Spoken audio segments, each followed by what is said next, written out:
Приветствую, друзья! Не так давно компания BGVP выпустила сразу две модели, посвященные традиционным китайским ценностям. Это Red Face, намекающая на классический театральный грим, и Tank Character, подчеркивающая колоссальную важность их письменности.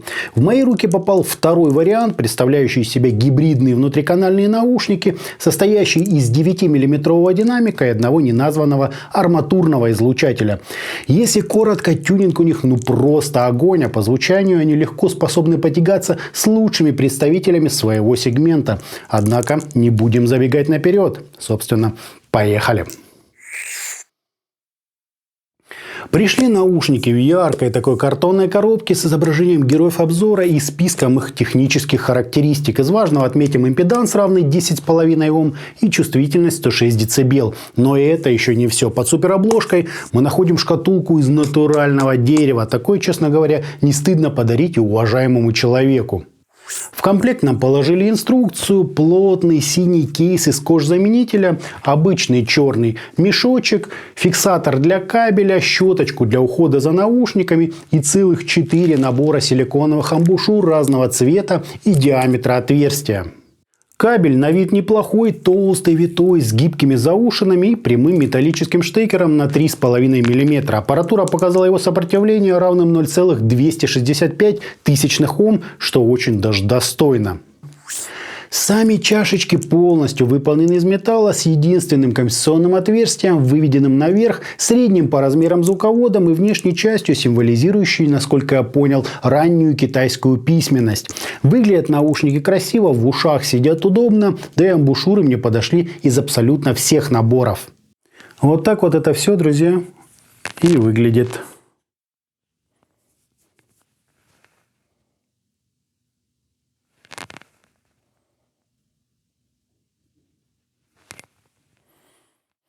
По измерениям у нас вполне стандартный импульс, небольшие расхождения между левым и правым каналом и искажения в пике, достигающие 0,6%, что прямо вот супер. Фаза ведет себя естественно, затухание на 30 и 60 дБ соответствует где-то 78 и 96 миллисекунд, как видите, практически без возмущений. Разница между амбушюрами присутствует, однако более-менее значительно ее можно назвать лишь на частотах выше 9 кГц.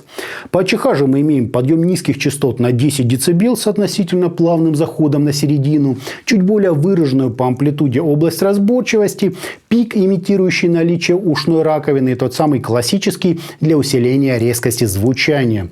С точки зрения психоакустики здесь все вполне оправдано, докопаться тут не до чего. С графиком, предоставленным производителем, мой совпал с точностью до 12 кГц, что является верхней границей большинства измерительных стендов.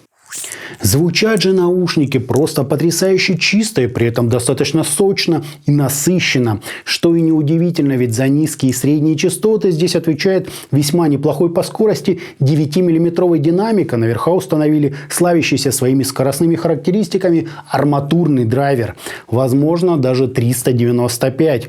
Отчего мы получили очень глубокий и при этом текстурный бас, слегка теплую музыкальную серединку и просто сверхподробные верха, которые к тому же тут немного подсвечены, что незначительно, но сдвигает баланс в светлую сторону. А это нам дает усиленное ощущение скорости, хлесткости, хорошую разборчивость и превосходные затухания. Струны здесь и правда выше всяких похвал, да и тарелочками в джазе можно буквально заслушаться. По стилистике, как вы, наверное, догадались, никаких ограничений нет. Наушники прекрасно отыграют как сложную академическую музыку, так и рэп, рок, блюз, электронику или, например, скоростной металл.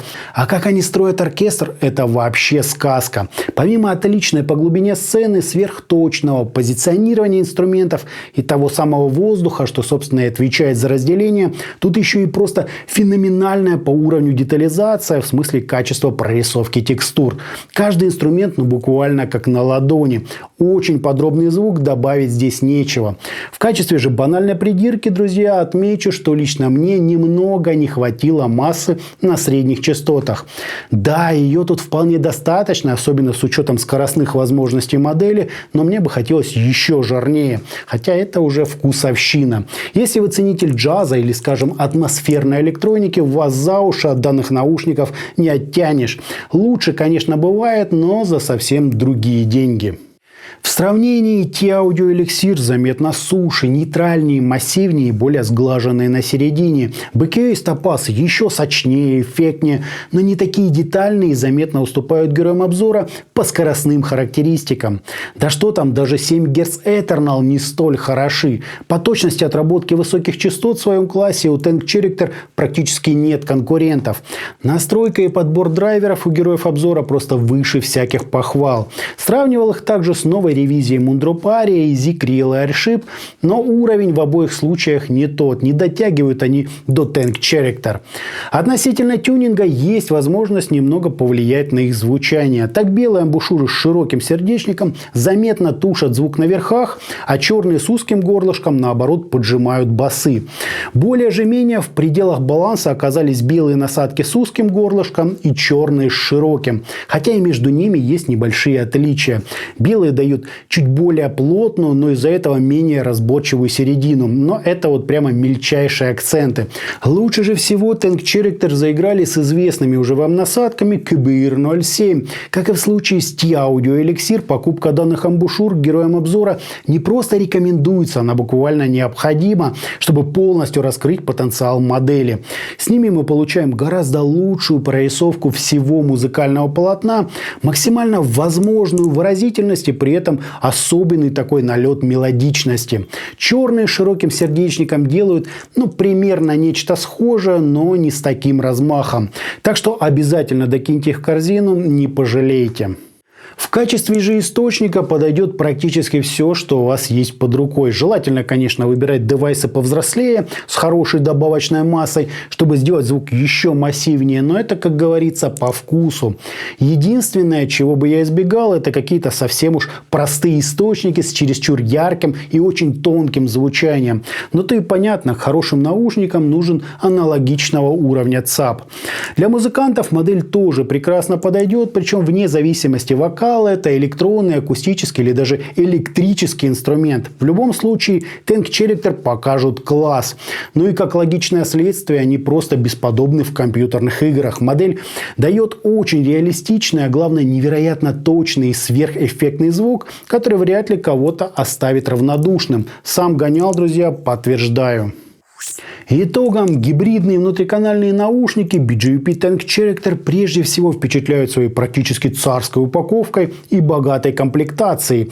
Затем я оценил их внешний вид и удобство посадки, но добило меня просто невероятно подробное, при этом довольно сочное звучание с потрясающей четкостью, разборчивостью и качеством прорисовки даже самых мельчайших нюансов звукоизвлечения.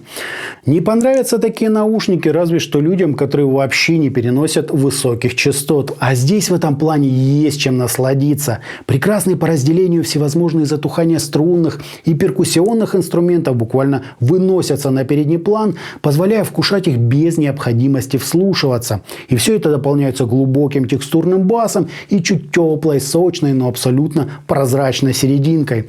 Так что по звуку модель, на мой взгляд, просто превосходна.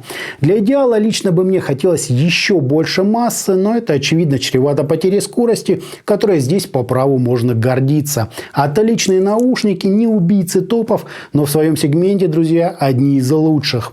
А на этом у меня все. Это были гибридные наушники BGUP Tank Character. Всем добра, всем пока-пока. Подписывайтесь, жмите лайк и присоединяйтесь ко мне во ВКонтакте и Телеграме. Всем пока.